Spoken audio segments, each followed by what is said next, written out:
Welcome to LightHouse KinShip's Devotional video, Embracing Today, Psalms 118, verse 24, ESV.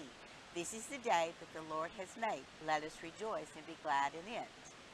The best way to prepare for tomorrow is to seek God's kingdom and righteousness today. John Blanchard.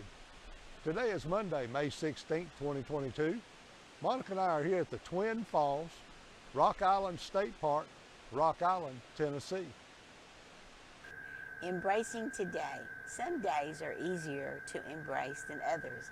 As I was praying and pondering this devotional, Bobby was looking at another problem we have encountered with our brakes.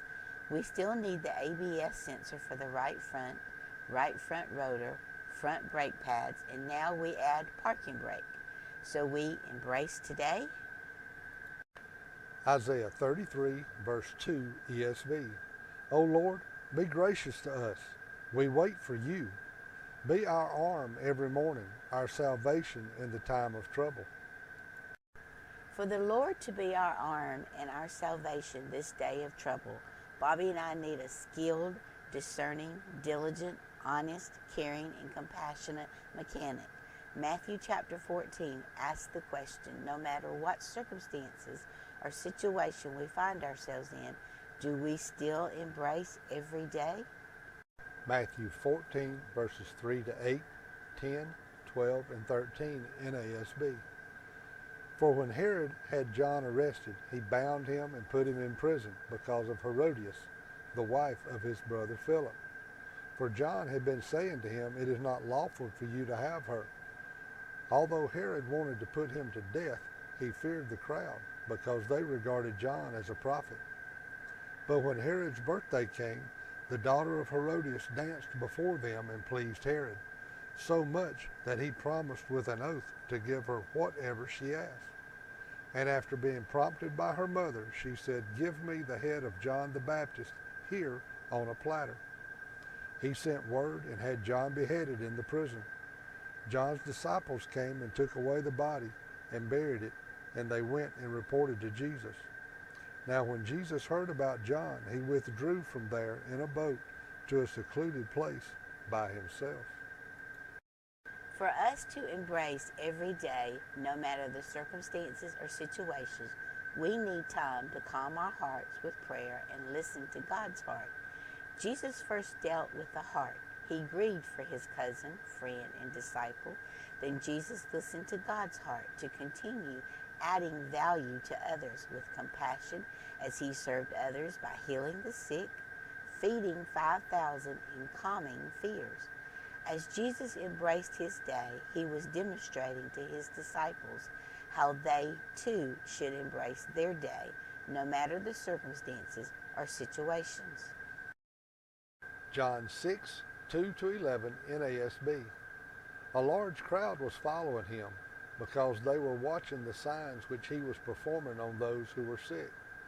But Jesus went up on the mountain, and there he sat with his disciples. Now the Passover, the feast of the Jews, was near.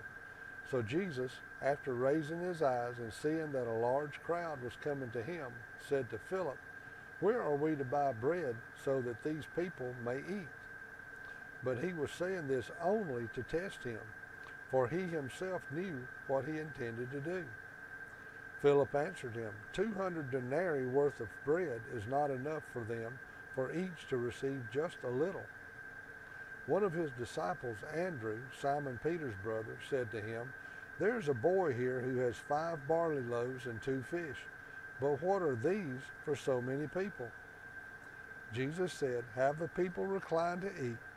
Now there was plenty of grass in the place, so the men reclined, about 5,000 in number.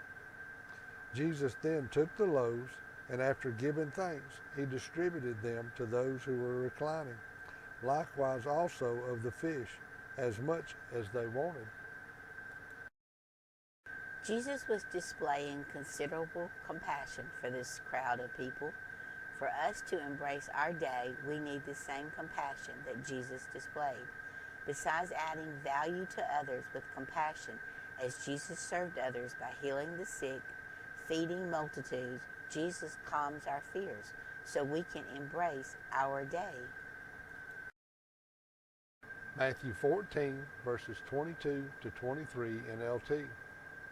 Immediately after this, Jesus insisted that his disciples get back into the boat and cross to the other side of the lake, while he sent the people home. After sending them home, he went up into the hills by himself to pray. Night fell while he was there alone. Meanwhile, the disciples were in trouble far away from land, for a strong wind had risen and they were fighting heavy waves. About 3 o'clock in the morning, Jesus came toward them walking on the water. When the disciples saw him walking on the water, they were terrified. In their fear, they cried out, "It's a ghost." But Jesus spoke to them at once. "Don't be afraid," he said. "Take courage, I'm here." Then Peter called to him, "Lord, if it's really you, tell me to come to you, walking on the water." "Yes, come," Jesus said. So Peter went over the side of the boat and walked on the water toward Jesus. But when he saw the strong wind and the waves, he was terrified and began to sink. "Save me, Lord," he shouted. Jesus immediately reached out and grabbed him. "You have so little faith," Jesus said. "Why did you doubt me?" When they climbed back into the boat, the wind stopped. Then the disciples worshiped him. "You really are the Son of God," they exclaimed. How do we embrace today, no matter the circumstances or situations? Psalm 100, verses 1 to 5 NLT. Shout with joy to the Lord, all the earth. Worship the Lord with gladness. Come before him singing with joy. Acknowledge that the Lord is God. He made us, and we are his. We are his people, the sheep of his pasture. Enter his gates with thanksgiving. Go into his courts with praise. Give thanks to him and praise his name. For the Lord is good. His unfailing love continues forever, and his faithfulness continues to each generation. This concludes our devotional video of LightHouse KinShip, Embracing Today, 2 Timothy 1:7 Amplified. For God did not give us a spirit of timidity or cowardness or fear, but he has given us a spirit of power and of love and of sound judgment and personal discipline, abilities that result in a calm, well-balanced mind and self-control.